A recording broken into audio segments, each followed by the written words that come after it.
Let's look at the latest social media and SEO news so we can grow our brands and businesses a little bit more each and every day. We're going to talk about the dozens of new features YouTube has rolled out, how TikTok and HubSpot have partnered up, Gmail's new rules for bulk email, and a cool look at does the Near Me brand name really work? Does it really trick Google? If you want to jump to a specific topic, you can use the timestamps in the description. And if you're watching this on YouTube, smash that like button. I'm going to tell you why you should start saying that if you also do videos. It's a really cool new feature for YouTube. And while this is meant to be a curated news digest to keep you up to speed, if you do want to take a deep dive into anything we discuss here, check the description for my blog posts. You'll see under each section, you'll see a link to the deep dives. But let's jump in. So I think the biggest buzz this week, even outside of the marketing world, is what's going on with AI rules, because we had US President Joe Biden make an executive order, and we also had the G7 leaders release an 11-point international code of conduct regarding AI technology. Speculation for regulations regarding AI technology, art, creation, all that has really become a common talking point this year specifically, and now we're starting to see the regulations catch up. The common goals between the G7 and Biden's executive order is on one hand to promote a safe, secure, and trustworthy AI worldwide, and to provide some voluntary guidance for organizations that are using and developing AI technology. I summarized the G7's 11 guiding principles in my blog, and you can also grab the link to the Forbes article. But in short, really they're calling to identify and minimize risks, find ways to monitor AI systems for misuse and abuse. They also provide transparency on what's currently capable for AI. If consumers know that certain AI technology is possible, they might be able to make more informed decisions while they're evaluating what they see in front of them. And the G7 wants to encourage organizations, people, developers to share information with each other about developments and risks. So my key takeaway here is that we probably all expected that regulations were going to come along as AI technology became increasingly adapted and discussed and used. And in general, it's good to just be aware, both as a consumer and in your own business, to be aware of what's possible. For our next news to know, Gmail is introducing new bulk email rules. This is going to start in February of 2024, but it's probably a good idea to prepare now if you use Gmail or Google Workspaces in your business or work with clients that do. The goal, of course, is to enhance email security and reduce spam. And there's really three pathways that Google plans to use to make sure this happens. One is that they're increasing authentication requirements. So if you're sending bulk emails, you'll have to go through stronger source verification. Now, the biggest thing this relates to is domain spoofing. So if you've ever gotten a spam or phishing email from someone that appeared to be using a proper domain name as their email address, this is really what this is aimed to start reducing, and I think that's good for business owners and consumers. Now, if you have a managed domain or you hired someone to set up your domain and email and everything else for you, you may have already set up DKIM. And if you're using an email service provider, they should be well aware of this update. You should be good to go. But if you're a DIYer, you'll definitely want to go and make sure this is set up. I'll throw this help link in the blog post for you. The second thing Google's doing is one-click unsubscription. You might already see that at the top of your own Gmail, where if you're viewing a message, you can click right next to the sender information. There's an unsubscribe button, and it'll take you through that company's unsubscribe steps. It's really convenient, and it's way easier than trying to find it hidden in the bottom of some of these emails. And then the third thing they're doing is also changing their spam rate threshold. And this is good for businesses because they're going to make it clear what that spam threshold is. So they haven't listed it here, but they say they're going to give us a solid threshold. And as they say, this is an industry first. So as a consumer, I'll be happy to see less spam in my inbox. But the key takeaway here is, especially if you're using Gmail and Google Workspaces, but even if you're not, because a lot of these principles may carry over into other email services, you'll want to keep up with things that keep your email content out of the spam filter. Next, and I really love this one, I think TikTok has some of the cheapest advertising rates. As long as you know what type of audience you're trying to reach, it can be really great for a local business with a small budget to do some type of advertising, even if it's just boosting content. But if you want to take it to the next level and create a whole lead funnel out of a TikTok ad, you might really love this news about HubSpot and TikTok partnering together. With just one click, you can now seamlessly integrate your HubSpot to your TikTok business profile.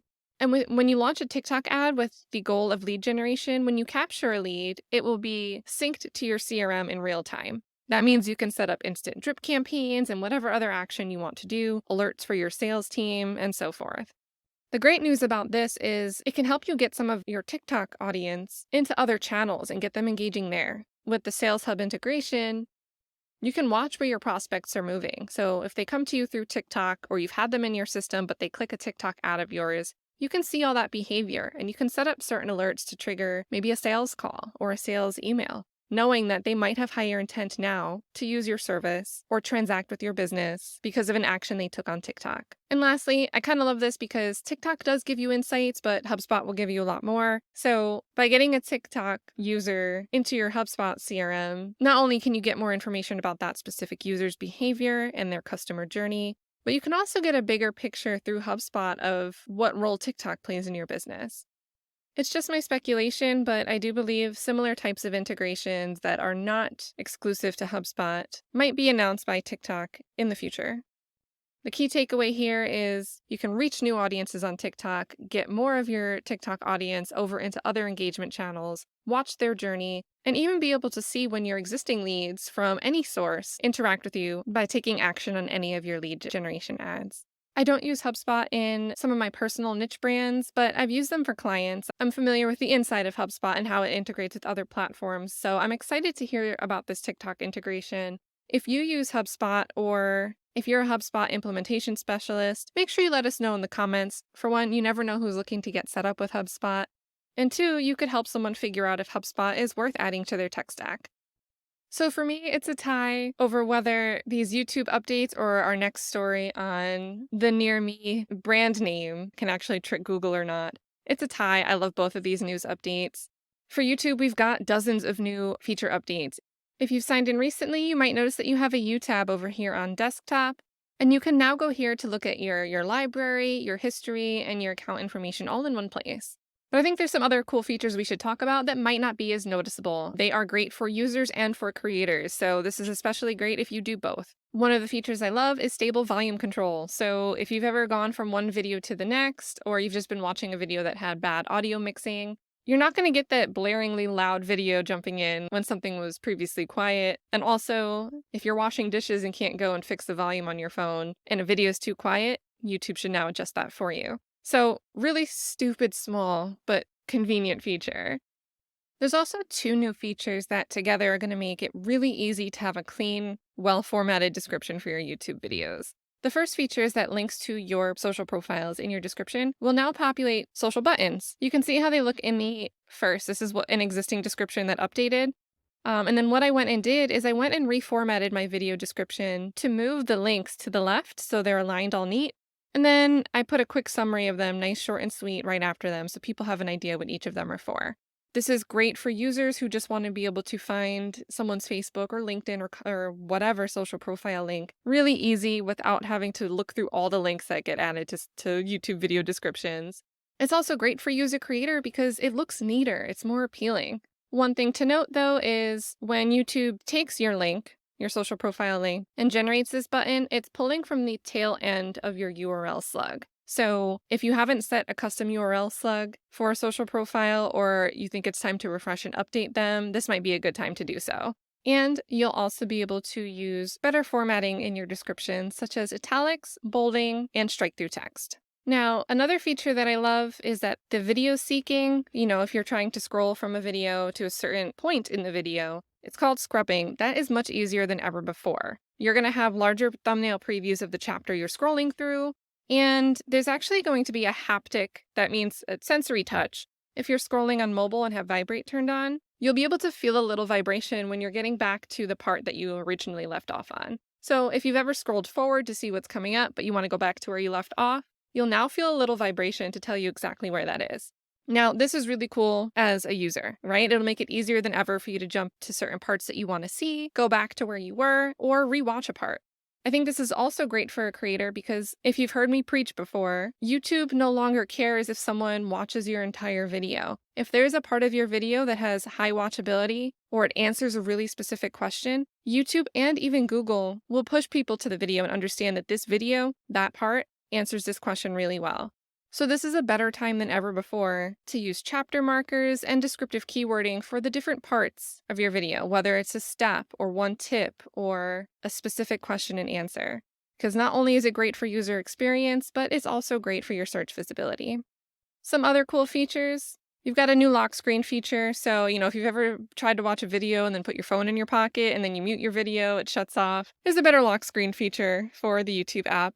You can also now search for a song by humming, singing, or playing it. So it's like Shazam on another level. You can now ask YouTube, hey, what's that song that goes like, and then hum away. Lastly, if you heard me emphasize saying smash that like button at the beginning of this video, and you are a creator yourself, this is a good habit to get into because YouTube is rolling out a whole bunch of animations and visuals to help creators, both in-stream and for pre-recorded videos. If you watch this video here, you can see he's saying, thanks for watching, I love you, please subscribe. And then when he says that, this button flashes and lights up. It even highlights the little bell notification reminder. So start using those cues in your video. You should be doing them anyway. You shouldn't be afraid to do it. But hey, if you really are shy, YouTube's getting really good at showing people that didn't subscribe more of your content in the future if they think that they would watch it again. But yeah, so there's a ton of new features. If you want to explore all 3 dozen, I linked to that in my blog post. Let me know if you've noticed any of the new features, by the way. And then our last topic is, does the Near Me brand name really trick Google search?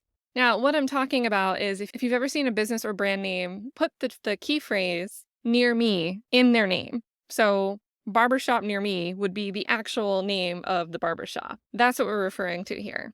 Well, last week, The Verge dove into this unconventional naming strategy, specifically focusing on a restaurant in New York City named Thai Food Near Me. And what this means is this restaurant is going for online search visibility over appealing to walk-by customers. And at the top level, that shows how influential Google search and online discoverability are for business and brand growth. And again, this is far from the only business that has done this. It's kind of become a meme. So, with Thai Food Near Me, we've got this viral tweet that says big brain business name. But we've got Dentist Near Me, which has more than one location with the same name. I'm not even sure if they're affiliated. We've got a Sushi Near Me. And we've got this one, Best Chicken and Ribs Greek Food. So that one's playing on the best SEO search visibility. But does it really work? No matter what, to rank in local search, you need to focus on relevance, distance, and prominence. Those are the 3 factors that Google prioritizes. So just because you call your business 3D printing near me does not mean your business is going to be found by anyone anywhere looking for 3D printing by me. There is a GPS factor. Now, if you're struggling to reach a local audience through Google search, or you're just not getting certain keywords about what you do to rank for local searches, don't be afraid to think outside the box, right? Just because your website doesn't appear in search results for a local keyword search doesn't mean you can't get in there through other methods or be found by other people that live in your community. So this is by no means an exhaustive list, but it's 3 short tips anyone can take advantage of. One is to encourage your customers and guests to leave reviews on places like Yelp and TripAdvisor, anything like that. Why? Because they pop up in the top of search engines. Google loves to show those types of sites when the search intent relates to making a purchase or a decision. The second thing you can do is collaborate with local social media influencers. This might be someone that's making videos on TikTok or does review videos on YouTube, or it might be someone that runs a local page or group on Facebook. And remember, some of that content can appear in Google searches. And honestly, even though everybody wants more traffic to their own website, it can be really powerful to have another person describing what your business is, what you do, and why someone should check you out. The next thing, and this has been a huge tool for growth for me, for national and local brands, is to share your business in local groups or groups that are based on your topic. So if someone doesn't need to visit your store in person to start communicating with you or take advantage of your service, I think real estate is a great example of this. Real estate might involve someone wanting to move to where you live, but it doesn't mean they live there yet. But that person could be exploring Reddit groups about a community, Facebook groups about a community, or so you can reach them and locals by being a part of these communities. Feel comfortable sharing what you do when it's appropriate to do so. And remember to keep your profile optimized. So if someone were to click to see more about who you are, make sure they can at least see what your business is somewhere on your profile. But anyway, that's my roundup of social media and SEO news this week. I hope you liked the tips that I threw in there in between each topic. We have some wait and sees about the future of AI regulations, but we have some already known and released features that are really cool for YouTube, for TikTok, and beyond. I hope at least one of these news stories or the tips sprinkled in between give you some inspiration to help grow your business a little more each day. Please share your own comments and ideas in the comments if you're watching on YouTube, or on LinkedIn if you're reading this newsletter there. or connect with me on any of the socials listed to join or spark a conversation. Also, I always love to hear about wins, so if you want to celebrate in the comments, throw it in there. We're going to celebrate with you. As a personal win, I've really worked hard over the last 2 quarters to pave a runway strip, up my technology. I'm doing my own PC build this weekend because the video card on this one's kind of going. So I'm really excited to do some upgrades and have the runway strip to invest in producing content like this. So if you like digests like this and want to see other deep dives into marketing tips, tricks, and tutorials, make sure you subscribe, make sure you hit that like button on the way out, because this channel and what I'm calling the Brand Hacking Project is all about practical tips to help small business owners with limited time and resources grow practically and efficiently through content. So cheers for now and happy brand hacking.